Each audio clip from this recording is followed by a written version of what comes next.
Muy buenas noches. En este momento estamos con el escritor David Soto Keirin Cruz. En esta hermosa noche, lunes 20 de mayo, siendo las 9:26 p.m. Señor David, permítame, en este momento quisiéramos entrar en su texto, en lo que ha escrito. Por favor, coméntenos. Claro, mira, yo decidí hacer una reseña de una de mis películas favoritas y una de las películas más intrigantes que he visto en mi vida. Entonces, Keirin, cuéntame, ¿de qué trata tu texto o sobre qué lo hiciste? Bueno, el mío es un poema, decidí escribir un poema sobre la muerte. Enfoca cosas bellas que no todo el mundo ve, cosas diferentes a los pensamientos que he escuchado de otras personas. Y bueno, Cristian, ¿tú qué escribiste? Cuéntanos. Bueno, en este momento yo decidí escribir también un poema. La verdad es la primera vez para mí escribiendo un poema. Es de una experiencia personal en México por las celebraciones del Día de los Muertos. Entonces ahí como que lo enfoqué en este aspecto. Ahora quiero que me digan, se va a cerrar. Bueno, Cristian, tú ya nos dijiste que te basaste en una experiencia personal. Sí. Pero Keirin, ¿te basaste en alguna experiencia personal o cuál fue tu inspiración al momento de escribir tu poema? De hecho, he pasado varias experiencias paranormales en mi casa que me asustaban.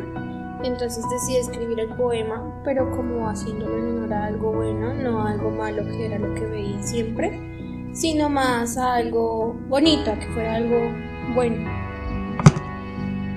Y David, cuéntame, ¿tú quieres transmitir algo con tu escrito? Pues principalmente la cosa es que cuando yo estaba viendo la película se llama Mother, dirigida por Darren Aronofsky y protagonizada por Jennifer Lawrence. Cuando yo estaba viendo la película tuve un sentimiento de claustrofobia y desesperación por todo lo que transmitía la película y el modo en el que estaba hecho, y creo que ese fue el foco principal que yo quería mostrar, en mi opinión, en la reseña que hice. De hecho, ¿crees que todos los espectadores de la película podamos sentir el mismo que tú? O sea, ¿que la película nos transmite igual a todos? ¿O es dependiendo de cómo lo reciba cada persona? Creo que depende de la interpretación y cómo lo reciba cada persona, ya que, como dije, esta película es muy intrigante, es muy compleja. Trata una trama relativamente simple, pero con un trasfondo bastante grande, un trasfondo bíblico y metafórico de una manera muy perturbadora. Por lo menos cuando yo vi la película, la vi con mi mamá y con mi hermana. Ellas no entendieron nada y no les gustó la película por el mismo hecho de que no les pudo transmitir nada y hasta se les hizo aburrida. Pero en mi caso, que sí pude sentir toda la desesperación de los personajes, todo el terror, fue para mí como una pieza de arte.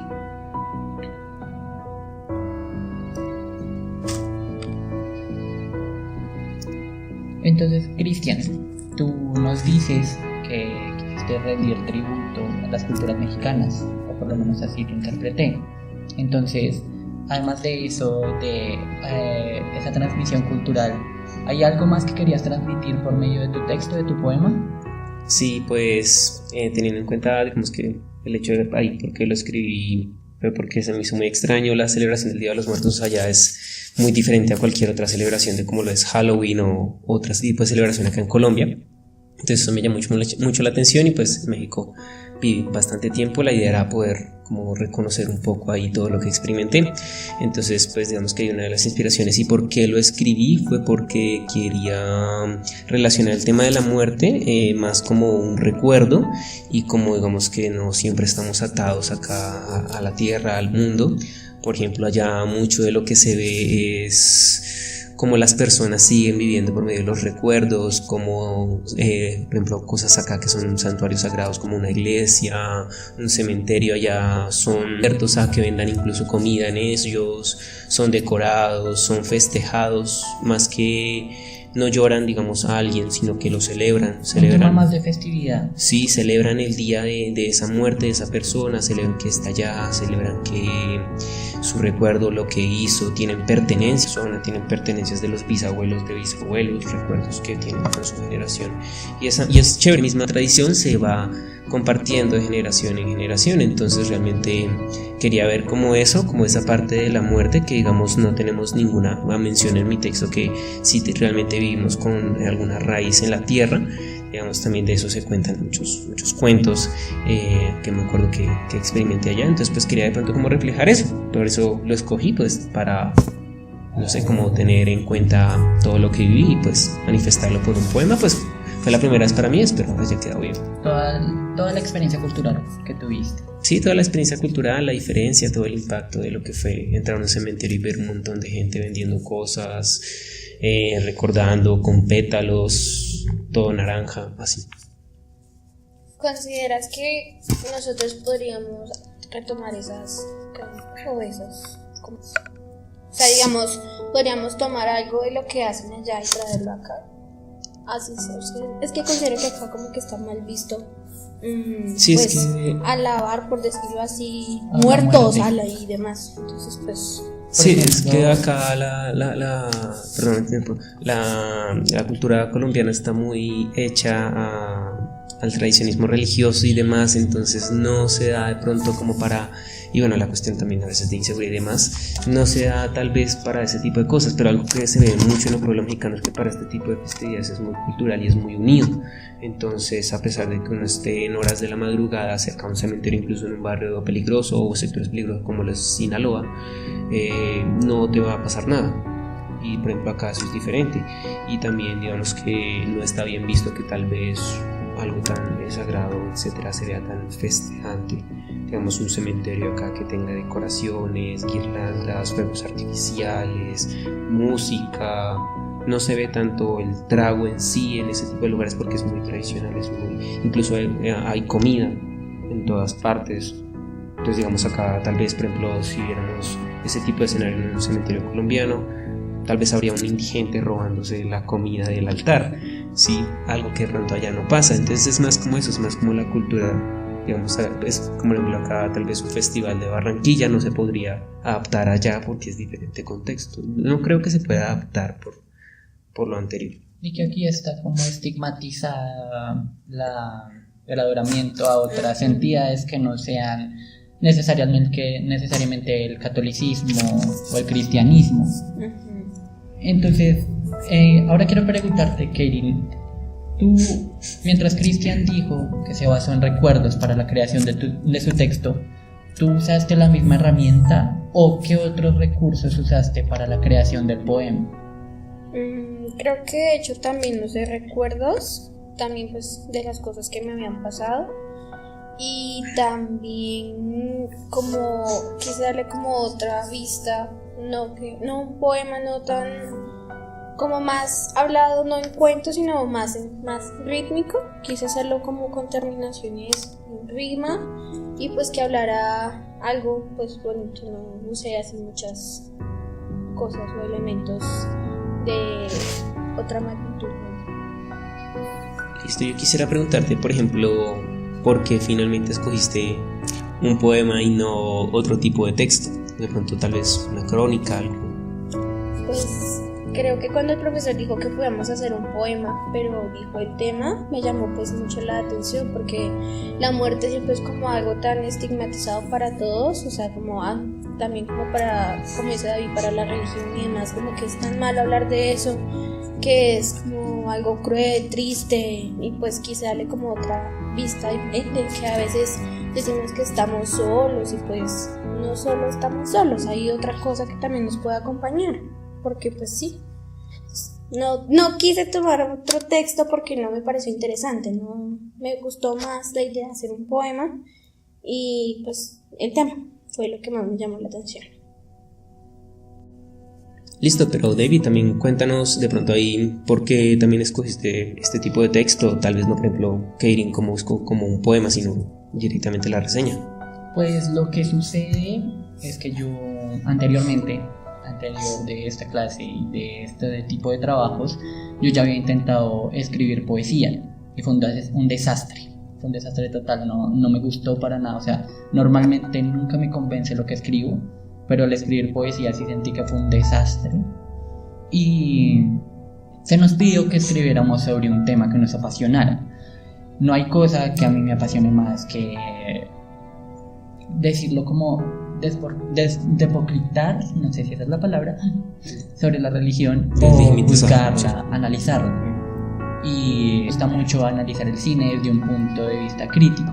Por eso es que escogí la reseña, porque quería expresar todo lo que no pude decir con mi familia o con mis amigos al momento de ver la película, que pudiera expresarlo por medio de este texto, y más si tenía elementos analíticos sobre la religión, porque como dije antes, la película Mother usa mucho los elementos de las metáforas bíblicas, los simbolismos, mitos como Dios, Adán y Eva, la Madre Tierra, Caín y Abel, los usa mucho en la trama y es bastante interesante hacer como ese análisis profundo de la trama superficial y simple que muestra la película. Entonces, esa fue la razón principal por la que escogí una reseña por sobre cualquier otro tipo de texto. Listo, perfecto. Pues ya para terminar y para cerrar, me gustaría que cada uno de nosotros compartiéramos una parte, o si se puede, todo el texto que hicimos, si es corto, para no quitarle tiempo a nuestros oyentes, o la parte que más significativa que ustedes crean que merece ser compartida. Entonces, Kairin, ¿te parece si empezamos contigo? Sí, claro, bueno, entonces se titula La figura de la duda. Aquella a la que todos temen, aquella que no todos pueden ver, esa fría figura que nos hace estremecer. Siempre en las exequias todo luce perfecto, hasta el frío aire que recorre por tu cuerpo, y las lindas flores blancas con adornos especiales. Es el fin del ciclo de la vida que creaste, ella te visita cuando ya la terminaste. De polvo somos y en polvo nos convertiremos, eran esas las típicas palabras de mi abuelo que está en el cielo. Si la muerte me visita, yo no le temeré, porque por fin acompañada yo estaré. Por eso, amigo mío, cuando toque a tu puerta, ábrela con gusto, porque ella de tu compañía espera. Es bastante profundo. O sea, sí. No lo había analizado tan a fondo hasta este momento y es bastante profundo ver la muerte no como un castigo, sino como algo natural, incluso como un amigo. Entonces, Cristian, ¿quieres compartir? Listo. Bueno, voy a parafrasear un poco. También es un poema, pero no recuerdo muy bien completamente. Entonces, vamos a dejar, recuerdo un fragmento final. Esta es una parte final del poema, que digo: un recuerdo que dejo, con que he de irme. Nada dejaré de mí sobre la tierra. ¿Cómo ha de actuar mi corazón? ¿Acaso vamos a vivir otra vez sobre la tierra? Dejemos al menos flores, dejemos al menos cantos. Es bastante existencialista. Sí, es un poema existencialista y hago referencia a como las flores y cantos que hacen también el Día de los Muertos. En la cultura Habla en mexicana. general, Sí. más de la cultura, como de las cosas buenas que hacen allá. O sea, Listo, no David, lo que sí. hacen. Si gusta, pues David, compartirnos. por Pues favor. también voy a parafrasear porque no quiero dar una narración textual que pueda tornarse aburrida. En uno de los últimos párrafos empiezo a analizar la película desde un punto de vista cinematográfico, como el director usó ciertos elementos como la fotografía, el encuadre, los encuadres cerrados en la nuca y la cara de Jennifer Lawrence, y cómo esto funciona para la transmisión de ese sentimiento de caos y abrumación que yo tanto sentí con esta película.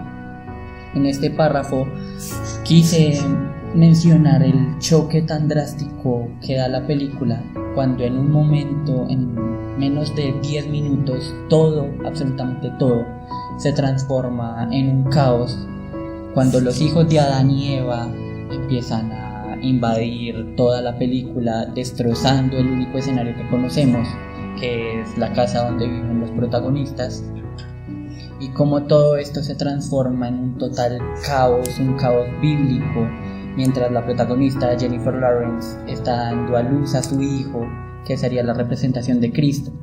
Y todo esto evoca en una búsqueda de la fe por los descendientes de Adán y Eva, que termina en escenas de canibalismo infantil, usando la frase de comer el cuerpo y la sangre de Cristo, y toda esta abrumación desahogando toda la violencia y las escenas de violencia más gráficas que yo he visto en mi vida, que de hecho lo digo aquí en el texto.